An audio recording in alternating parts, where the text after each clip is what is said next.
नमस्कार प्रिय दर्शकों, आप सभी का हृदय से बहुत बहुत स्वागत है। हर दिन और हमेशा की तरह हमारे इस खास कार्यक्रम में प्यारे दर्शकों, मैं हूं आपके साथ पंडित ज्ञानेश। प्रिय दर्शकों, आज हम बात करने वाले हैं महालक्ष्मी जी की कृपा को कैसे प्राप्त किया जा सकता है। लक्ष्मी के बिना संसार सूना है। महालक्ष्मी की कृपा हर व्यक्ति को आवश्यक है, गरीब हो अमीर हो। यह सब गरीबी और अमीरी के भेदभाव लक्ष्मी की कृपा से ही संभव है। एक जगह इतनी यथा लक्ष्मी है कि कल्पना व्यक्ति नहीं कर सकता है, उसकी गिनती नहीं कर पाता है।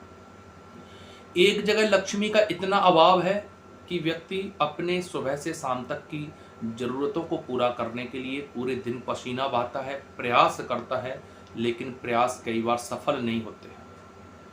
बहुत बार ऐसा होता है, व्यक्ति मेहनत बहुत करते हैं, पार्ट टाइम, ओवर टाइम और भी बहुत तरीके के व्यक्ति प्रयास करता है, लेकिन धन की कृपा कई बार पूरी प्राप्त नहीं होती है जितनी हमें आवश्यक होती है। बहुत बार मैंने ऐसे भी बहुत सारे घरों को देखा है जहां पर अपार लक्ष्मी हुआ करती थी, धन वैभव के भंडार भरे रहते थे, हमेशा हर प्रकार की सुख समृद्धि का घर में वास होता था, लेकिन किसी वजह से लक्ष्मी रूठ करके चली गई। बहुत लोगों के साथ ऐसा होता है। बहुत लोग बोलते हैं कि जी हमारे यहाँ भगवान की बड़ी कृपा थी, खूब दान पुण्य किया करते थे, हर प्रकार के कार्य चलते रहते थे, लेकिन पिछले कई वर्षों से घर में ज़रूरतों को पूरा करने के लिए इधर उधर भागना पड़ता है, या लोगों से उधारी मांगनी पड़ती है, या कर्जा सिर पर बढ़ता हुआ चला जा रहा है। मेरे प्यारे दर्शकों, यह कार्यक्रम उन लोगों के लिए है जिनके घर से लक्ष्मी रूठी हैं, या जिनके घर में बरकत नहीं हो पा रही है, या जिनके घर में पैसे का अभाव रहता है। लक्ष्मी रूठने के कारण होते हैं घर में महिलाओं का अपमान होना, घर में किसी ना किसी प्रकार से शुद्धि ना हो पाना, घर में बहुत अधिक मात्रा में सोने का, उठने का, बैठने का टाइम टेबल गलत होना, खान पीन का व्यवहार गलत होना, मन में किसी प्रकार का गलत विचार होना। ये कारण लक्ष्मी के रूठने के होते हैं। कई बार ऐसा होता है कि किसी गलती की वजह से भी लक्ष्मी हमारे घर से रूठ के चली जाती है। तो यह उपाय उनके लिए रामबाण साबित होगा, अचूक उपाय है जिनके घर से लक्ष्मी की मेहरबानी नहीं है और आपको लग रहा है कि लक्ष्मी जी की कृपा अब आपको प्राप्त नहीं हो रही है। आप लोगों को शुक्ल पक्ष यानी कि अमावस्या के बाद शुक्ल पक्ष प्रारंभ होता है। शुक्ल पक्ष की पहली रात्रि से यह उपाय प्रारंभ करना है और यह लगातार पूर्णमासी तक यानी कि 15 दिन का उपाय आपको करना है। जब लगे कि सूर्य उदय हो, चंद्र उदय हो चुका है, माफी चाहूंगा, सूर्य नहीं सोचना, चंद्रमा की बात कर रहा हूं। अमावस्या की रात्रि यानी कि अगले दिन पड़वा से प्रारंभ करें। चंद्र उदय लगभग 8 से 9 बजे के मध्य में हो जाता है। हर महीने का चंद्रमा उदय का अलग अलग समय है, वो आपको पता कर देंगे या पता चल जाएगा कहीं ना कहीं से।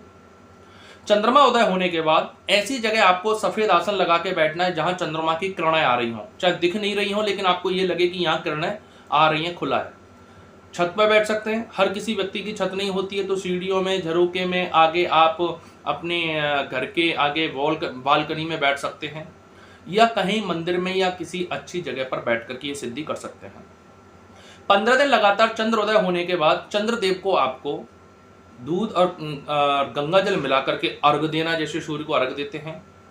चंद्रमा को सफेद चीज, खोआ की बनी मिठाई, बताशे, दही, खीर आदि कोई सफेद चीज की आपको भोग लगाना है और धूप जला करके, घी का जोत जला करके और अगरबत्तियां जला करके चंद्रदेव से प्रार्थना करना है, लक्ष्मी को मनाने की कामना करनी है। यह उपाय आपको लगातार 15 दिन करना है, यानी कि अमावस्या से लेकर के पूर्णमासी की रात तक। और यह प्रयोग घर में सीमित लोगों तक ही बताएं, हर किसी को यह प्रयोग ना बताएं। इस उपाय को करने से रूठी हुई लक्ष्मी आती हैं, आपकी परेशानियां दूर होती चली जाएंगी। और यह साधना 15 दिन करने के बाद जिनका व्यवसाय में लक्ष्मी रूठी, उनको व्यवसाय में, जिनका राजसी जीवन रहा है, अच्छा खानदान रहा है, उनके घर में लक्ष्मी की कृपा बरसेगी। और आपका अगर कोई कारोबार पैसे की वजह से या कर्जे की वजह से बंद हो गया है, तो कारोबार आपके लगे हुआ ताला भी खुल जाएगा और आपके घर में 4 चांद लग जाएंगे। ये हमने कोई तंत्र नहीं बताया है।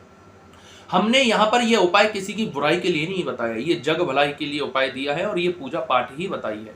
अगर आप इसको श्रद्धा से, भाव से, मन से करते हैं तो आपको अवश्य ही महालक्ष्मी की कृपा प्राप्त होगी। और हम चाहते हैं हर घर में महालक्ष्मी की खुशहाली हो, आनंद की प्राप्ति हो, सबकी मनोकामनाएं और मनोरथ सिद्ध हो।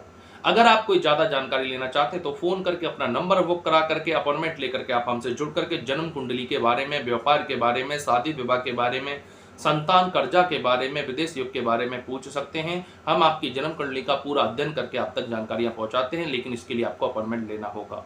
मैं इन्हीं अपनी मंगल कामनाओं के साथ अपनी वाणी को विराम देता हूं। सभी को नमस्कार, राधे राधे, जय जिनेंद्र और सत श्री अकाल।